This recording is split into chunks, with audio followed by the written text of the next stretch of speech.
lost in that coma for far too many years. I'm a mouse. I eat cheese. I drink milk. I'm a mouse. I'm stuck in a mouse trap. By that I mean I'm an intern at Cartoon Network Studios, or so I was. I worked for the Cartoon Network, aka the Adult Swim being the Nick at Night version of Cartoon Network at night, and it's sometimes considered by Nielsen ratings to be two separate channels because the audience is said to be different. But as everyone knows, even when you hear that, thanks for an awesome day. Thank you for hanging out and watching cartoons with us. Notice that they're not turning off the TV. Next thing you know, you hear a because King of the Hill came on. I'll tell you about that some other time. But right now, I'm low on time, and while I still have time, and the time isn't 2:22 in the afternoon, I have to tell you a story, a true story about my life. I was an intern at Adult Swim in Atlanta, Georgia. I was hoping to marry a girl who was married to another man, and she was rooting for the Atlanta Braves. And I went to a Braves game, and I brought a 12-ounce mouse VHS tape with me that I snuck past the security guards along with my chapstick, chapstick, and industrial strength Gorilla Glue, the strongest glue known to man, because I glued my chapstick to the VHS tape as a gift for Valentine's Day. Her husband was there and he kicked my ass. He drugged me out to the bathroom stall and down my fucking head in the toilet, the ladies' restroom, not even the men's. I know what you're thinking. This is a modern time. Who cares if it's men's or ladies? Just this was like 2005. 12-ounce mouse is actually a relatively old show, till 21st century, but I digress. So what happened was my VHS tape fell out of my fanny pack along with my peanut butter and jelly sandwiches. And her husband laughed at me and said, I work as a fucking programmer and you work on shitty animated programming that looks like a 5-year-old made it with colored pencils and weasel blood and elbow grease. I didn't know what that meant, but he took the VHS tape, he went home and watched it. The following day, he came back to me and his eyes were bloodshot, and he told me that if he ever saw me again, very, very, very, very, very, very, very, very, very, very, very, very, very, very, very, very, very bad things would happen to him. Well, that was kind of cool. She stayed with him. But anyway, I decided to take the VHS tape and watch it for the first time because although I was an internet Adult Swim, I didn't do anything other than buy the milk, buy the cheese.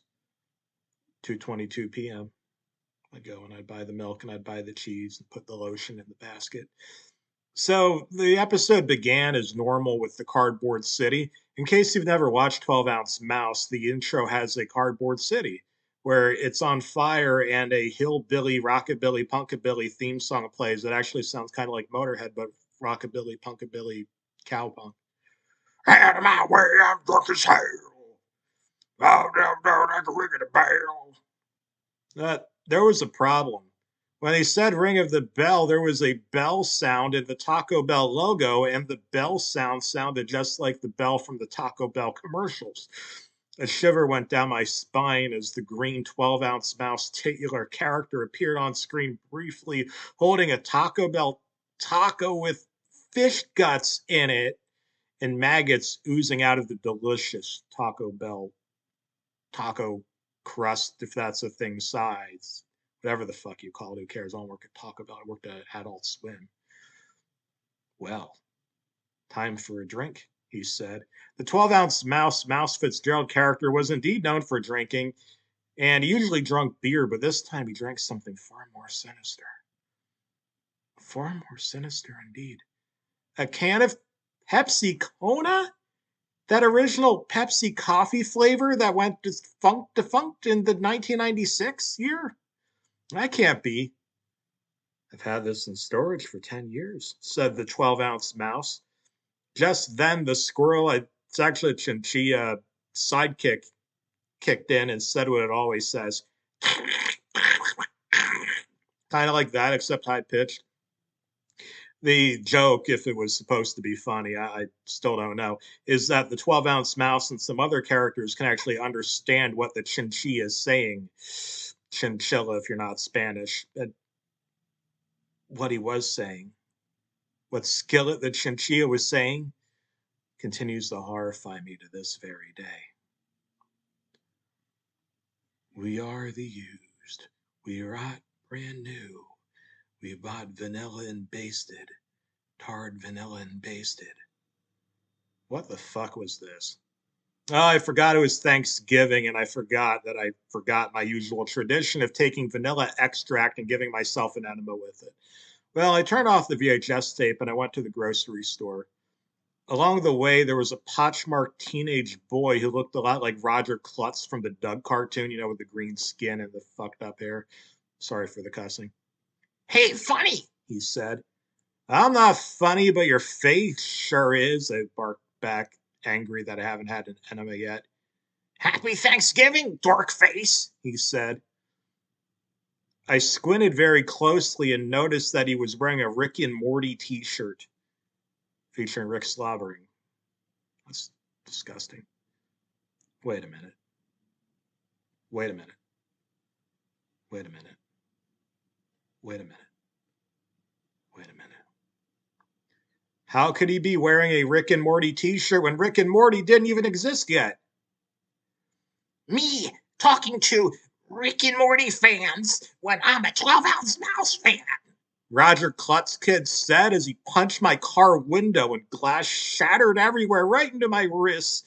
Oh, the pain was unbearable.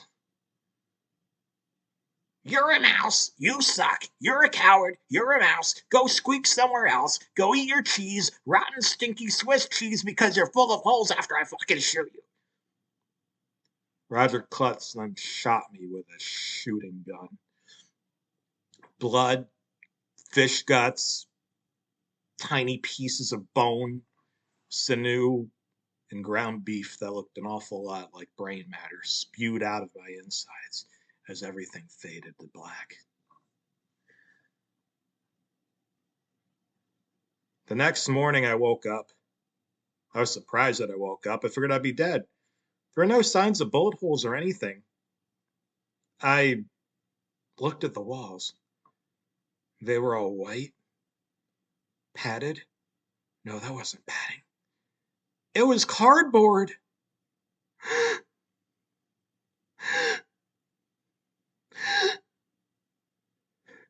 I was the 12-ounce. Squeak, squeak, squeak, squeak, squeak. I screamed, no longer able to talk like a normal person, even though Mouse Fitzgerald in the 12-ounce mouse cartoon is capable of speaking, and he's probably actually a man, because in 12-ounce mouse, that's not reality. It's this box-held universe where there are other universes and worlds inside of it, 222 to be exact, hence why the time 222 matters so much in that program, but I digress. What do you care? Why are you here? What is your meaning of life? Do you eat 222 calories a day? You know that there are more than 222 calories in a single Taco Bell taco. I mean, even half a taco probably has more calories than that. But look at you, you're fat. You're fat and you're a coward. You're a mouse. You smell like shit. You run through the sewers of life. The sewers called life. You're guaranteed to live what? A maximum of 120 years? You won't be getting that old eating Taco Bell tacos. And I mean, look at you. You know what? You probably live off a steady diet of peanuts and Cracker Jack at a baseball game, getting your head shoved into the toilet that is baseball, because in baseball, teams lose all the time, just like in real life when you try to get your girlfriend to come out with you any night. Doesn't matter if it was a baseball game or a movie, or to watch 12-ounce mouse at home with you while you drank great cheese. French people. French is mustard. No, that wasn't a cardboard city. It wasn't a cardboard city at all. I looked at my hands. They were dark, black, ashen thin, as if I was a stick figure man who had been in a horrible, horrible accident. As if burning flames had melted me with fourth-degree burns. I looked around and around and around. I looked down. My skin was green, a smooth green. Was that skin? Was it even skin? Was it fur? It felt like paper. Was I cardboard? Was everything cardboard? Was this whole universe cardboard? After all, our retinas turn the world as we know it upside down so that we can perceive the world as if it's a fluid world that isn't upside down. Oh well. Sometimes you feel like a nut and sometimes you don't, I said out loud, regaining my voice because now I was truly a Mouse Fitzgerald. I realized that I could notice that there were corridors around me. I was in a mouse maze. Oh, shit, I said to myself.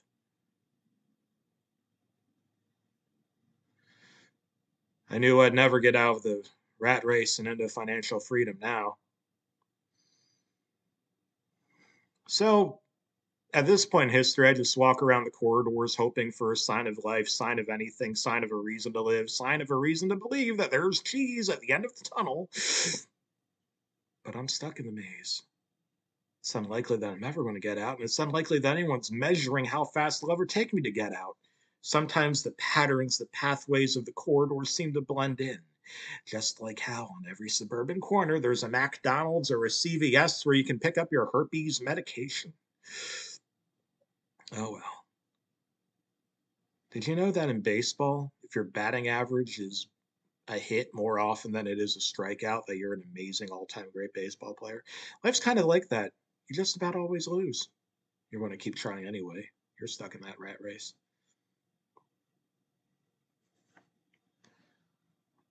Punk.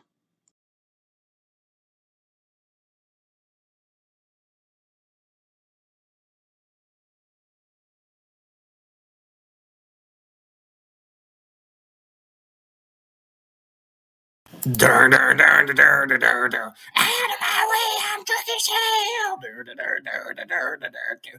Blow your ass away like a river bell. Dur, dur, dur, dur, dur, dur, dur, dur, dur. Pedal to the floor and the whiskey's flown. Got a poor suit, I gotta get going. You don't understand. You don't give a damn. 12 ounce mass, 12 ounce mass, 12 ounce mass, 12 ounce mass, 12 ounce mass, 12 ounce mass, 12 ounce mass. 10 cars running all night long, cranking up the tabs and chilling it down. Car full of bitches, a brand new bong, rocking in a roll with a 12 ounce mouse. Yeah.